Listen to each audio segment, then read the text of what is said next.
ओम शांति 25 दिसंबर 2023। सभी भाई बहनों को मैरी क्रिसमस। क्रिसमस की बहुत बहुत शुभकामनाएं। बाबा के महावाक्य। मीठे बच्चे, बाप हर बात में कल्याणकारी है, इसलिए जो डायरेक्शन मिलते हैं उसमें आनाकानी न कर श्रीमत पर सदा चलते रहो। प्रश्न। नवधा भक्ति और नवधा पढ़ाई दोनों से जो प्राप्तियां होती है उसमें क्या अंतर है? उत्तर। नवधा भक्ति से सिर्फ साक्षात्कार होता है। जैसे श्री कृष्ण के भक्त होंगे तो उन्हें श्री कृष्ण का साक्षात्कार होगा, रास आदि करेंगे,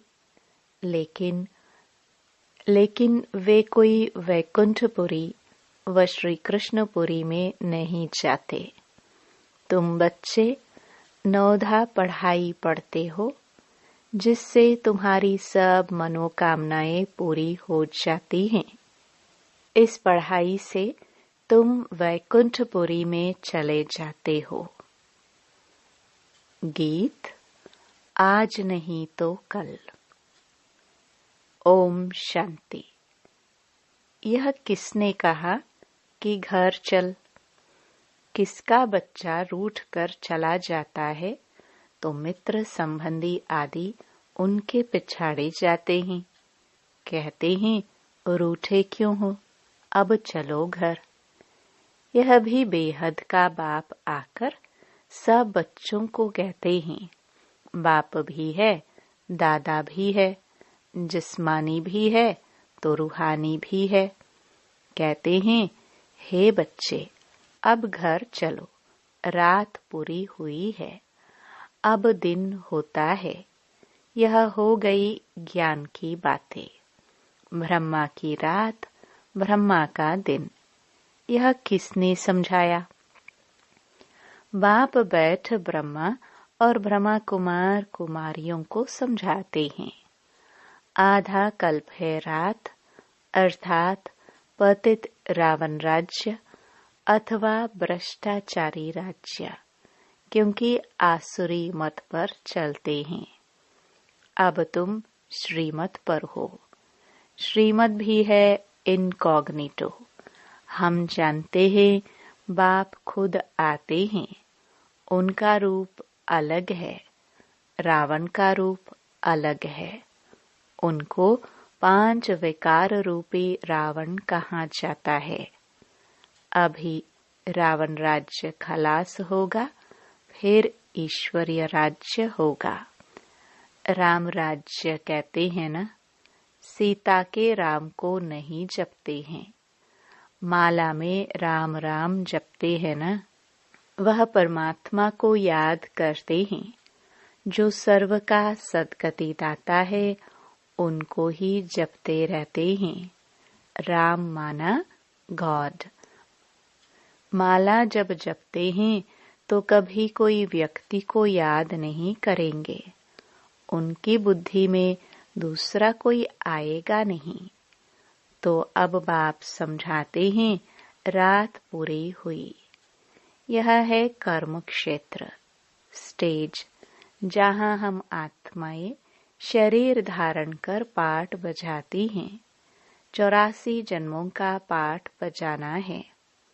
फिर उसमें वर्ण भी दिखाते हैं, क्योंकि 84 जन्मों का हिसाब भी चाहिए ना। किस किस जन्म में, किस कुल में, किस वर्ण में आते हैं, इसलिए ही विराट रूप भी दिखाया है। पहले पहले हैं ब्राह्मण, फिर सत्युगी सूर्यवंशी में 84 जन्म हो न सके। ब्राह्मण कुल में भी 84 जन्म नहीं होते। 84 जन्म तो भिन्न भिन्न नाम रूप देश काल में होते हैं। सत्युग सतो प्रधान से फिर कलयुग तमो प्रधान में जरूर आना है। उनका भी टाइम दिया जाता है। मनुष्य 84 जन्म कैसे लेते हैं, यह भी समझने की बात है। मनुष्य तो समझ नहीं सकते, तब तो बाप कहते हैं तुम अपने जन्मों को नहीं जानते हो, मैं बतलाता हूँ। बाप समझते हैं ड्रामानुसार सब भूलना जरूर है। अभी यह संगम युग है। दुनिया तो कहती है कलयुग अभी छोटा बच्चा है। इसको कहा जाता है अज्ञान घोर अंधियारा। जैसे ड्रामा के एक्टर्स को मालूम होता है कि अभी नाटक पूरा होने में 10 मिनट हैं, यह भी चैतन्य ड्रामा है। यह कब पूरा होता है, मनुष्य नहीं जानते। मनुष्य तो घोर अंधियारे में है। बाप कहते हैं गुरु गोसाई वेद शास्त्र जप तप आदि से मैं नहीं मिलता हूँ। यह है भक्ति मार्ग की सामग्री। मैं तो अपने समय पर आता हूँ जब रात से दिन बनाना है, अथवा अनेक धर्मों का विनाश कर एक धर्म की स्थापना करनी है। जब सृष्टि चक्र पूरा हो तब तो मैं स्वर्ग की स्थापना करूं। झट बादशाही शुरू होती है। तुम जानते हो, हम फिर कोई राजाओं के पास जन्म लेते हैं, फिर आहिस्ते आहिस्ते नई दुनिया बन जाती है। सब कुछ नया बनाना पड़ता है। बाबा ने समझाया है, आत्मा में पढ़ाई के संस्कार व कर्म करने के संस्कार रहते हैं। अब तुम बच्चों को आत्म अभिमानी बनना चाहिए। मनुष्य हैं सब देह अभिमानी। जब आत्म अभिमानी बने तब परमात्मा को याद कर सके। पहले पहले है आत्म अभिमानी बनने की बात। कहते भी सब हैं कि हम जीव आत्मा हैं। यह भी कहते हैं आत्मा अविनाशी है, यह शरीर विनाशी है। आत्मा एक शरीर छोड़ दूसरा लेती है, इतना भी कहते हैं, परंतु इस पर चलते नहीं। अभी तुम जानते हो आत्मा निराकारी दुनिया से आती है, उसमें अविनाशी पाठ है। यह बाप बैठ समझाते हैं। पुनर्जन्म लेते हैं। ड्रामा तो हूबहू रिपीट होता है। फिर क्राइस्ट आदि सबको आना पड़ेगा। अपने अपने समय पर आकर धर्म स्थापन करते हैं। तुम्हारा अभी यह है संगम युगी ब्राह्मणों का धर्म। वह है पुजारी ब्राह्मण। तुम हो पूज्य। तुम कभी पूजा नहीं करेंगे। मनुष्य तो पूजा करेंगे।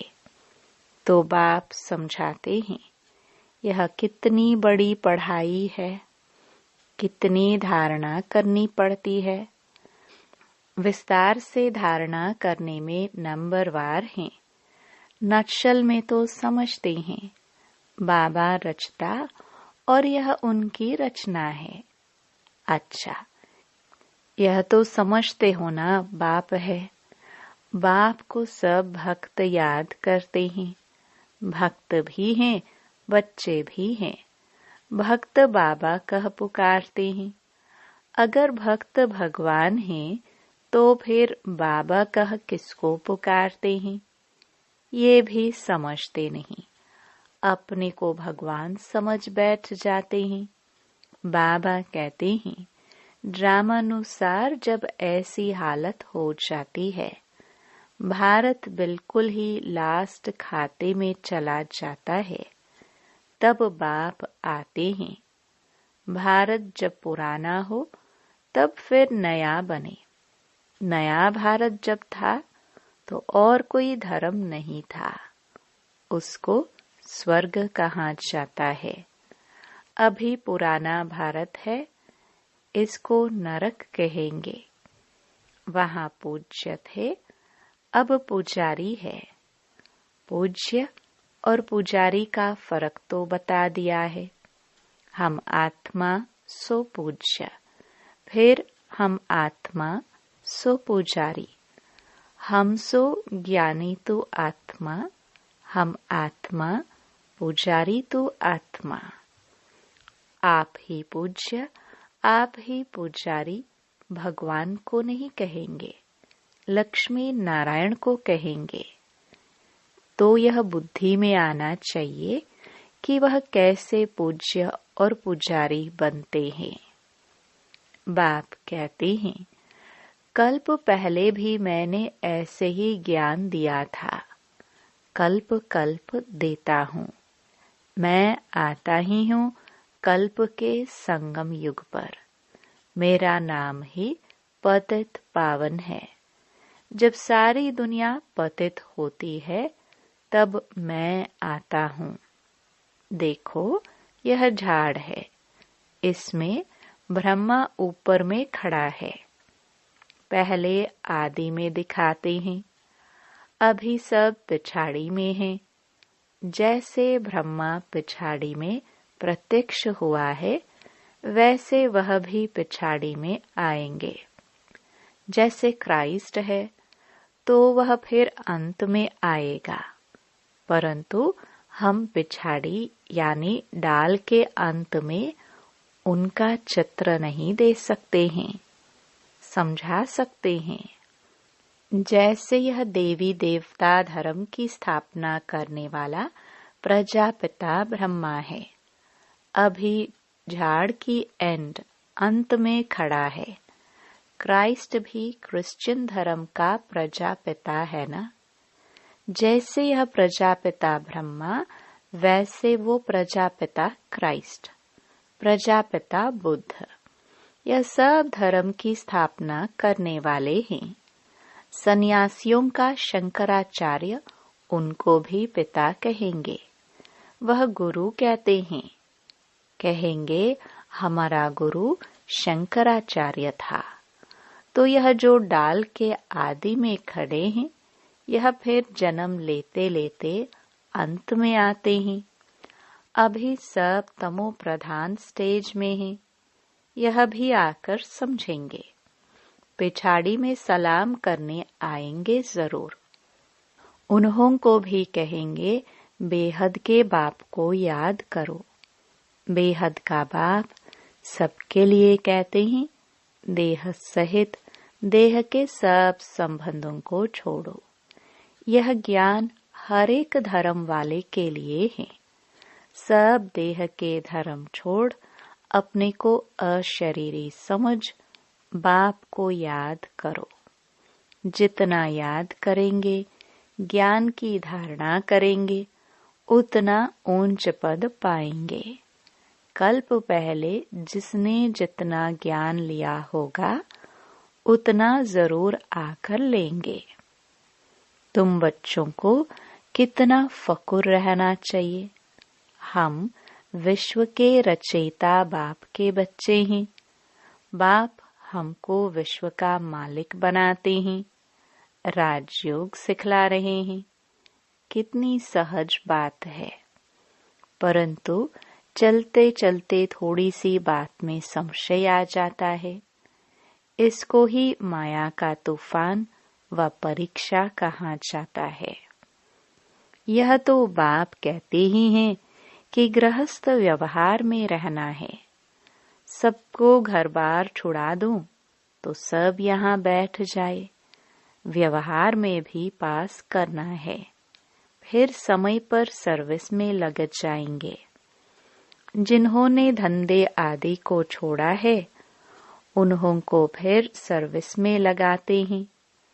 तो कोई बिगड़ पड़ते हैं, कोई तो समझते हैं श्रीमत में कल्याण है, श्रीमत पर जरूर चलना ही है। डायरेक्शन मिला उसमें फिर आनाकानी नहीं करनी चाहिए। बाप हर बात में कल्याणकारी है। माया बड़ी चंचल है। बहुत हैं जो समझते हैं ऐसे रहने से तो कोई धंधा आदि करे, कोई समझते हैं शादी करे। बुद्धि चक्कर खाती रहती है, फिर पढ़ाई को छोड़ देते हैं। कोई तो बाप से गारंटी करते हैं हम श्रीमत पर जरूर चलेंगे। वह है आसुरी मत, यह है ईश्वरीय मत। आसुरी मत पर चलने से बहुत कड़ी सजाएं खाते हैं। जिन्होंने फिर गरुड़ पुराण में डराने की रोचक बातें लिख दी हैं, जिससे जास्ती पाप न करे, परंतु फिर भी सुधरते थोड़े हैं। यह सब बाप समझाते हैं। ज्ञान का सागर कोई मनुष्य नहीं हो सकता। ज्ञान का सागर नॉलेजफुल बाप समझा रहे हैं तो समझते हैं, वह फिर समझाते हैं, कहते हैं यह ठीक बात है। हम फिर आएंगे, बस प्रदर्शनी से बाहर निकले और खलास। हाँ, कोई 2-3 भी निकले तो भी अच्छा है। प्रजा तो बहुत बनती रहती है। वर्षा पाने लायक कोई मुश्किल निकलते हैं। राजा रानी के 1-2 बच्चे होंगे, उनको राजकुल का कहेंगे। प्रजा तो कितनी ढेर होती है। प्रजा तो झट बनती है, राजाए थोड़े ही बनते हैं। 16,108 त्रेता के अंत में जाकर बनते हैं। प्रजा तो करोड़ों की अंदाज में होगी। यह समझने की बड़ी विशाल बुद्धि चाहिए। हम पारलौकिक बाप से वर्षा ले रहे हैं। बाप का फरमान है, मुझे याद करो और वर्षे को याद करो। मन मना भव और मध्याजी भव। स्वर्ग है विष्णुपुरी और यह रावणपुरी। शांति धाम, सुख धाम और दुख धाम। यह बाप समझाते हैं। बाप को याद करने से अंतमति सोगति हो जाएगी। भक्ति मार्ग में समझो श्री कृष्ण को याद करते हैं, परंतु ऐसे नहीं कि श्री कृष्णपुरी में पहुंच जाएंगे। नहीं, करके श्री कृष्णपुरी में जाकर ध्यान में रास आदि करके लौटेंगे। वह है नवधा भक्ति का प्रभाव, जिससे उनको साक्षात्कार हो जाता है, मनोकामना पूरी हो जाती है। बाकी सतयुग तो सतयुग है, वहां जाने लिए फिर नवधा पढ़ाई चाहिए, नवधा भक्ति नहीं। पढ़ते रहो, मुरली जरूर पढ़नी चाहिए। सेंटर में जरूर जाना है, नहीं तो मुरली लेकर घर में जरूर पढ़ो। कोई को कहा जाता है सेंटर जाओ, हर एक के लिए अलग अलग है। सबके लिए एक बात नहीं हो सकती। ऐसे नहीं, बाबा कहते हैं दृष्टि देकर खाओ तो बस, परंतु बाबा कहते हैं लाचारी हालत में और कुछ नहीं कर सकते तो दृष्टि देकर खाओ। बाकी सबके लिए थोड़े बाबा कहेंगे। जैसे बाबा कोई को कहते हैं बायोस्कोप में भले जाओ, परंतु यह सबके लिए नहीं है। कोई के साथ जाना पड़ता है तो उन्हें भी नॉलेज देनी है। यह हद का नाटक है, यह बेहद का नाटक है, तो सर्विस करनी पड़े। ऐसे नहीं सिर्फ देखने के लिए जाना है, शमशान में भी जाकर सर्विस करना है।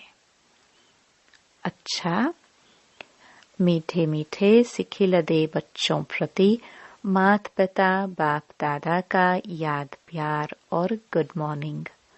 रूहानी बाप के रूहानी बच्चों को नमस्ते। धारणा के लिए मुख्य सार। पहला, बाप की हर बात में कल्याण है, यह समझ निश्चय बुद्धि होकर चलना है। कभी भी संशय में नहीं आना है। श्रीमत को यथार्थ रीति समझना है। दूसरा, आत्म अभिमानी रहने का अभ्यास करना है। ड्रामा में हर एक्टर का अनादि पाठ है, इसलिए साक्षी हो देखने का अभ्यास करना है। वरदान, सदा सेफ्टी की लकीर के अंदर परमात्म छत्र छाया का अनुभव करने वाले मायाजीत भव। बाप और आप, यही सेफ्टी की लकीर है। यह लकीर ही परमात्म छत्र छाया है। जो इस छत्र छाया की लकीर के अंदर है, उसके पास माया आने की हिम्मत भी नहीं रख सकती। फिर मेहनत क्या होती, रुकावट क्या होती, विघ्न क्या होता, इन शब्दों से अविद्या हो जाएगी। सदा सेफ रहेंगे, बाप के दिल में समाये रहेंगे। यही सबसे सहज और तीव्र गति में जाने का व मायाजीत बनने का पुरुषार्थ है। स्लोगन, दिव्य गुणों के सर्व अलंकारों से सजे सजाए रहो तो अहंकार आ नहीं सकता।